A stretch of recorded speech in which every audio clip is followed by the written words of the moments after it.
So, back to what I was saying before, my theory. Oh, God. Steve Rogers did not have a girlfriend before he went into the service. Says who? The History Channel. So he becomes Captain America, and from that moment on, a symbol of America, he is rushed to the front lines, he becomes a war hero, then he is frozen in ice. Right. So, based on everything you've told me, after he gets unfrozen, he goes from world-threatening disaster to world-threatening disaster. That's when he's not a fugitive from the law, right? So it seems like he was pretty busy. All you're doing is repeating everything that I've already told you about my friend and colleague. Obviously, Captain America was a virgin. Look out!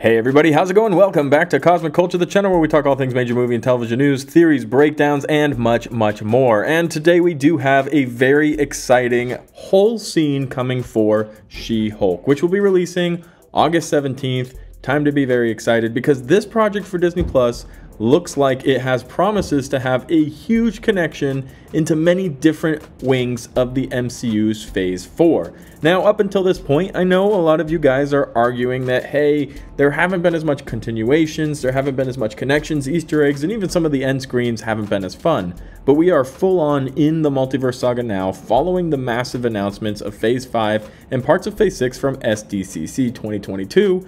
And with that being said, we have this opening scene for She-Hulk. So we're going to break it down. We're going to talk about a lot of the implications that She-Hulk as a series will have for the future of Phase 4, 5, and 6 in the multiverse saga of the MCU.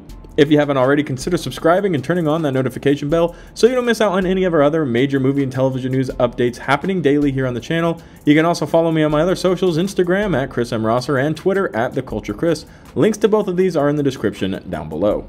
So absolutely, for starters, let's talk about this minute-long opening sequence. This will definitely be very early on in the first episode of She-Hulk, and here's why we know this. This is very similar to the comic book origin of how She-Hulk actually becomes She-Hulk. And ultimately, it's because Bruce Banner, who's related to her, has to give her a blood transfusion in order to save her life. Well, some of the gamma radiation goes from Bruce Banner, from Hulk, into She-Hulk, and, you know, it's pretty self-explanatory from there. The assumption is that following this car accident, she's going to have to need the same blood transfusion in order to stay alive.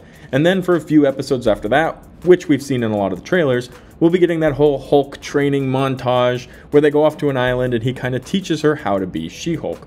Now, because of the way that she gets the transfer of the radiation, of the gamma radiation into her own body, she doesn't have the same issues as our Hulk, who hopefully we'll be seeing a little bit more of, an angry Hulk who can't control himself.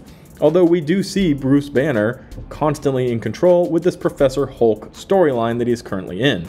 In fact, in this car accident scene, we even see something on his wrist which potentially could be keeping him from hulking out. And that would be the assumption since we have no stories following Avengers Endgame as to what has happened with Professor Hulk and Bruce Banner.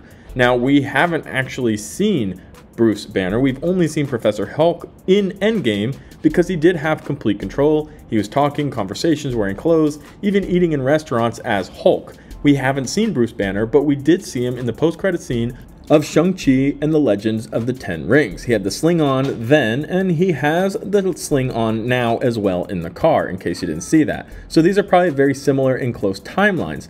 And I think the assumption here is we're going to learn that Bruce Banner did develop this bracelet, but he's going to have to take it off in order to become Hulk so that he can also train She-Hulk. Again, stuff we've all seen in the trailers. There is an interesting twist here, and that's this ship that causes the accident. And this has been well noted across the internet, and I'm sure you've seen it or heard it by now, but this is the same ship that the Grand Master uses on Sakaar. It's my birthday! It's that ship. Now, this doesn't necessarily mean it's his, but it could mean it comes from Sakaar, or it was sent by the Grandmaster in order to find his champion Hulk, which you'll remember from Thor Ragnarok. Now, if that is the case, that's a very interesting twist and hopefully can lead to a lot more cameos which is something we're hoping to see in She-Hulk. And that's a purpose of today's video as well, is to talk about how much of a bigger scale She-Hulk probably will be and has all of the reason to be than the previous Disney Plus series we've gotten. Up to this moment, the only really big cameo we've seen in the Disney Plus series was Captain Marvel, who will have a direct correlation and Ms. Marvel will have a direct interest with during the Phase 5 movie, The Marvels, so that made tons and tons of sense. But even in WandaVision, where we know that directly led into Doctor Strange in the Multiverse of Madness, we didn't get any cameos like that, because each project has really turned in on the title character. Moon Knight only had 2 references to the MCU. Ms. Marvel, again, only at the end with the post-credit scene did we get any type of outside sourcing. Hawkeye, Falcon and the Winter Soldier, all of these projects, besides Loki, which did have huge multiverse implications, have been about themselves. Now, we already know, because the writers have talked about all the cameos they tried to get into She-Hulk, including Spider-Man, maybe even Deadpool. We don't have an exact list, but you can kind of get an idea based off of who She-Hulk is as a character. We know Daredevil is going to be involved, and there are huge rumors that maybe even some of the Fantastic Four will show up. This is just the beginning of the list of the connections that She-Hulk is going to start to spread out so that Phase 5 can start having the groundwork laid for it, which is something that will make She-Hulk an extremely fun series.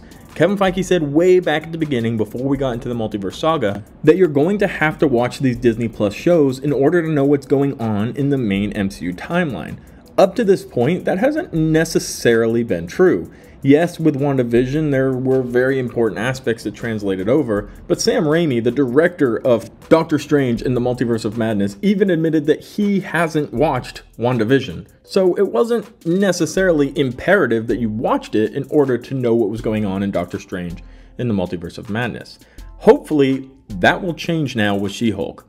Hopefully She-Hulk becomes something that you have to have watched to understand what's coming up in Phase 5, the end of Phase 4, all the way through to Secret Wars in Phase 6. And I think that that is something that they kind of have to do now. We've watched a lot of these shows, and individually they have been a ton of fun. We do the watch parties. It's very enjoyable, but then when it's over, it's also to some extent forgettable.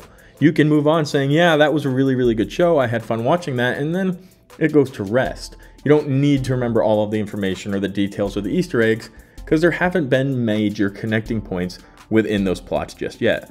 She-Hulk has all of the promise of something that will eventually have these major connections that if you miss She-Hulk, you're not going to know what's going on. And already with promises of Wong showing up, Daredevil, the Hulk himself, and now introduction of She-Hulk, potentially other characters, villains being introduced, the Fantastic Four being introduced, and yes, they were trying to get Spider-Man involved, although it was denied by Marvel. We know that things are coming our way. Very, very, very exciting things. So let me know what cameos you're most excited for in the comment section down below. Are you excited for She-Hulk just around the corner? The 9-episode series coming to Disney Plus will be releasing, and you all have every reason to be excited for this one. Let me know your thoughts in the comment section down below, and always thank you to everybody who watched to the very end of the video. If you found it helpful, useful, or entertaining, consider subscribing and turning on that notification bell, and I'll for sure catch you guys all in the next one right here on Cosmic Culture.